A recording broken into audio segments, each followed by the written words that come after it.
صحابہ حرم کی بادکشی ہے خاص یہاں کی مہمان. بسط خلوص و محبت سلام کرتے ہیں، ہم ہر اہل فضل کا احترام کرتے ہیں.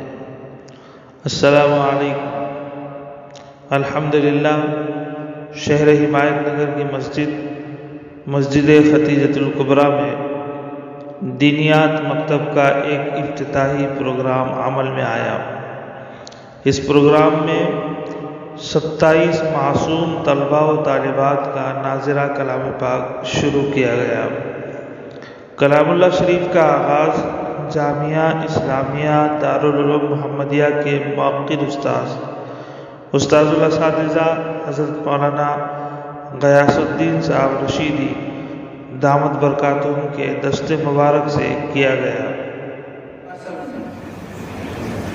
اعوذ باللہ من الشیطان الرجیم. بسم اللہ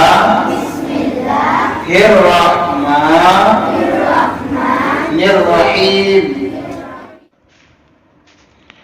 ناظرہ کلام اللہ سے پہلے دارالعلوم محمدیہ کے بااثر استاذ حافظ عبدالعظیم صاحب نہاجی ادام اللہ بقاہ طلباء و طالبات کو اپنی قیمتی نصیحتوں سے نوازا. ایمان کے اوپر محنتیں ہوئی تھی، بچوں کی دینی فکر ان کے دلوں کے اوپر سوار تھی. ان کے گھر کے اندر ان کا لڑکا شہزادہ جوانی کی عمروں کو پایا، جوان ہوا، باپ کو بادشاہ.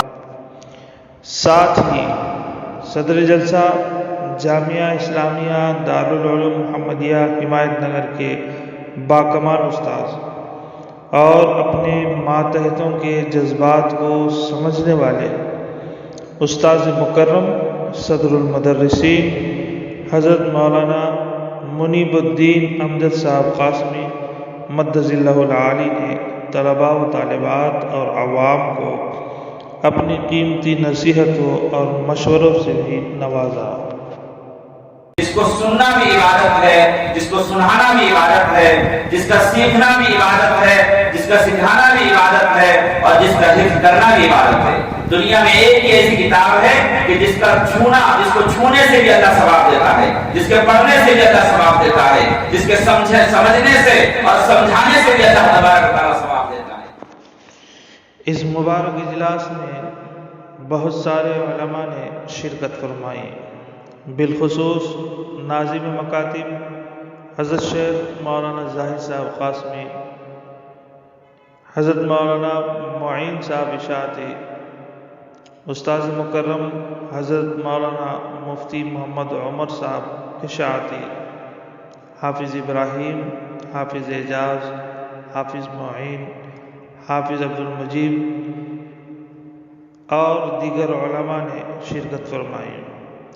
ہم سب کے مقدوم و مکرم سرخیل علماء حضرت مولانا مظہر الحق صاحب کامل قاسمی کے بااخلاق فرزند محمد اسلم سلمہ نے طلباء و طالبات کی تعریف کرنے کے بعد انہیں انعامات سے نوازا اور طلباء و طالبات کے استاذ کی خوب مدح سرائی فرمائی.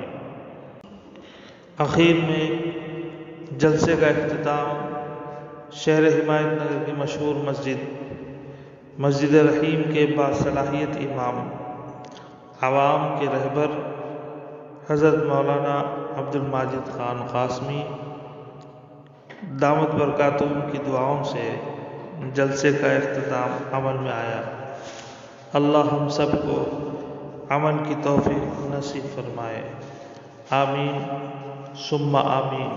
اس بزم میں ہے دیوبند کی لے، یہ بزم ہے بزم نورانی.